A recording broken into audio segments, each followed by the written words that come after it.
Assalamualaikum sahabat Arsa, jumpa lagi dengan Kak Arsa dalam episode Semangat Quran spesial Idul Adha. Selamat menyaksikan. Assalamualaikum warahmatullahi wabarakatuh. Allahu Akbar, Allahu Akbar, Allahu Akbar. Allahu Akbar, Allahu Akbar, Allahu Akbar. Allahu Akbar. Allahu Akbar kabira walhamdulillahi katsira. Allahu Akbar, Allahu Akbar, Allahu Akbar. Fasubhanallahi hina tumsun wa hina tusbihun. Asyhadu an la ilaha illallah wa asyhadu anna Muhammadar Rasulullah. Allahumma shalli wa sallim wa barik ala sayyidina wa maulana Muhammad. وصل وسلم وبارك عليه وعلى آله وصحبه والتابعين وتابع التابعين ومن تبعهم بإحسان إلى يوم الدين. وبعد، فيا أيها المسلمون والمسلمات الحاضرون والحاضرات، أوصيكم ونفسي بتقوى الله، فقد فاز المتقون. أعوذ بالله من الشيطان الرجيم. بسم الله الرحمن الرحيم. إنا أعطيناك الكوثر فصل لربك وانحر إن شانئك هو الأبتر. صدق الله العظيم وصدق رسوله النبي الكريم ونحن على ذلك من الشاهدين والحمد لله رب العالمين. Hadirin sidang jamaah Idul Adha yang dimuliakan Allah. Pada pagi yang berbahagia ini, kita kembali hadir di tempat yang penuh berkah, duduk bertafakkur dan munajat kepada Allah, mengumandangkan takbir dan tahmid, mengalunkan tasbih dan tahlil, memuji kemuliaan dan kemahakuasaan Allah Subhanahu wa Ta'ala, sembari mensyukuri nikmatnya dengan melaksanakan sholat 2 rakaat dan insya Allah dilanjutkan dengan pemotongan hewan kurban. Fasholli li rabbika wanhar. Kaum muslimin rahimahullah, persatuan dan kesatuan, persaudaraan dan kebersamaan selalu diidamkan kehadirannya di antara kita semua. Bahkan semakin didambakan perwujudannya, terutama akhir-akhir ini setelah kita diuji dengan pandemi COVID-19 di sekitar kita, di desa kita, bahkan di seluruh dunia. Umat beragama, terutama umat Islam, haruslah menjadi pelopor, mengambil peran yang paling pertama dan utama.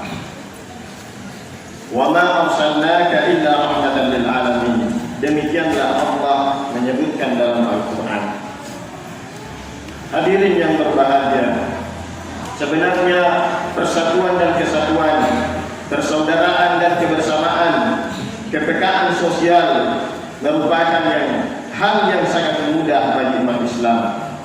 Tetapi bagi mereka yang benar-benar konsisten pada nilai-nilai Islam yang mementingkan aspek-aspek moral dan sosial dari ajarannya. Setiap aspek ajaran Islam secara langsung maupun tidak langsung berkaitan dengan aspek moral dan sosial. Sehingga istilah yang sering di antara kita, hablum minallah, itu adalah moralitas, dan hablum minannas itu adalah sosialitas atau kepekaan sosial. Hablum minallah dan hablum minannas merupakan satu kesatuan yang tak terpisahkan. Hadirin sidang jamaah Idul Adha yang dimuliakan Allah. Allahu Akbar, Allahu Akbar, Allahu Akbar walillahil hamd. Ibadah haji dan kurban misalnya, yang menjadi pembicaraan pada momen hari raya Idul Adha kali ini, juga sangat-sangat dengan nilai-nilai sosial dan moral. Yang pertama, kita sebut ibadah haji. di samping menjadi simbol persatuan dan persaudaraan umat seluruh dunia, juga mengandung aspek sosial, moral, bahkan etos kerja.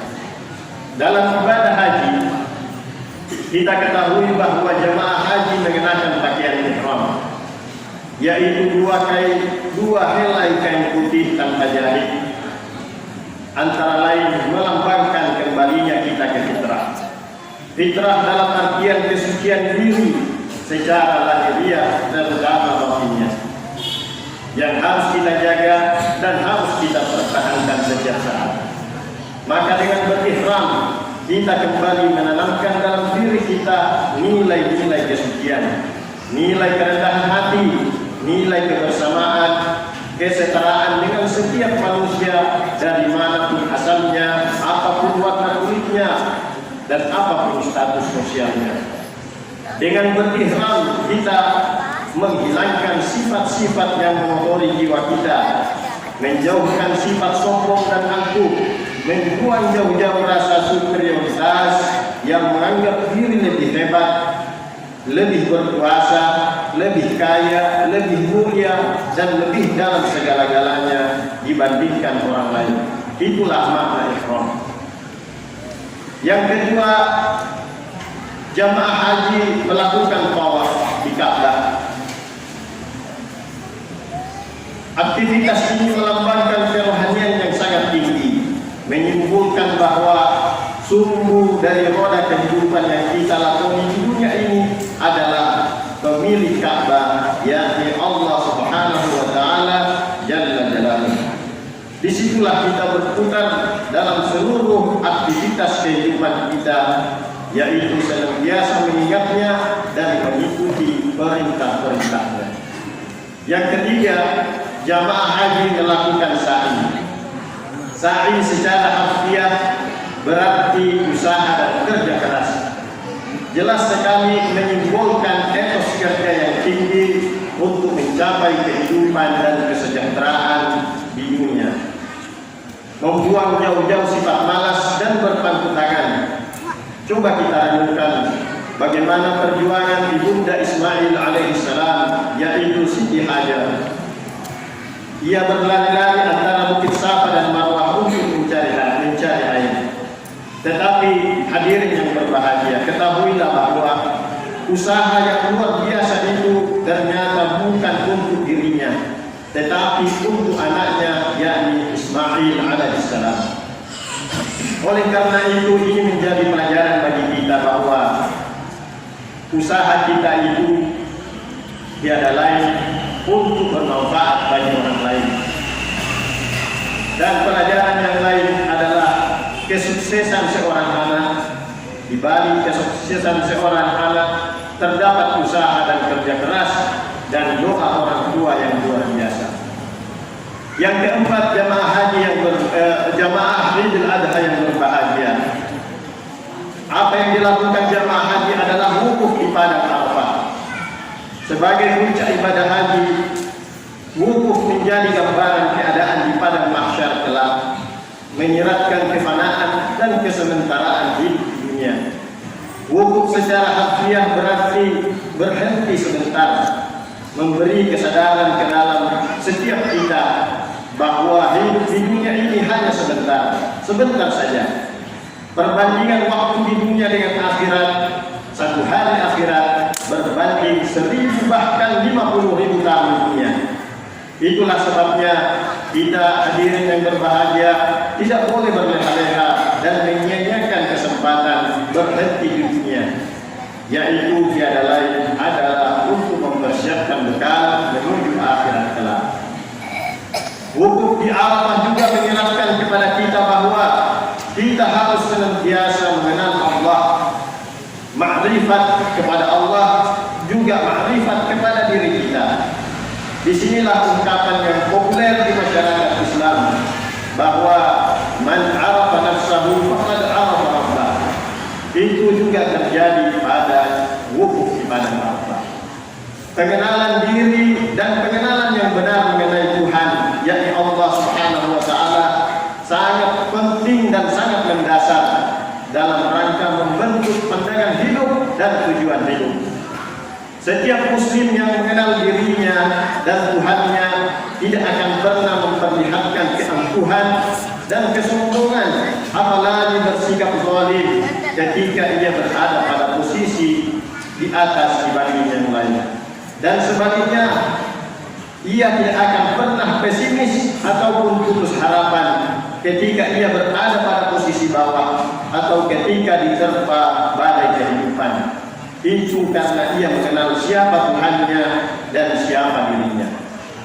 Kaum muslimin rahimahullah, selain ibadah haji, momen yang juga kita perbincangkan pada hari yang mulia ini adalah ibadah kurban. Ibadah kurban juga untuk mengandung nilai-nilai moral dan sosial yang tinggi. Menurut mazhab Syafi'iyah, orang Islam yang memiliki kemampuan secara materi dianjurkan berkurban. Bahkan menurut Imam Abu Hanifah, jika seorang itu kaya atau mampu untuk berkurban, maka wajib baginya berkurban. Berdasarkan riwayat hadis riwayat Ahmad, man wajada sa'atan walam yudahhi fala yaqrabunna musallana. Siapa-siapa saja yang memiliki kemampuan, keluasan rezeki, berlebih hartanya, namun tidak berkurban, maka janganlah mendekati tempat sholat.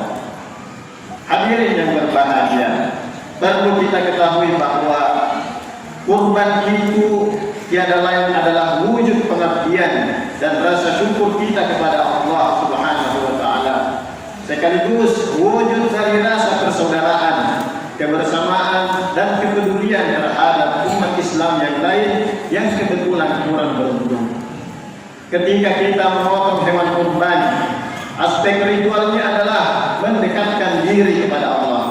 Sekali lagi, ketika memotong kurban, aspek ritualnya adalah mendekatkan diri kepada Allah.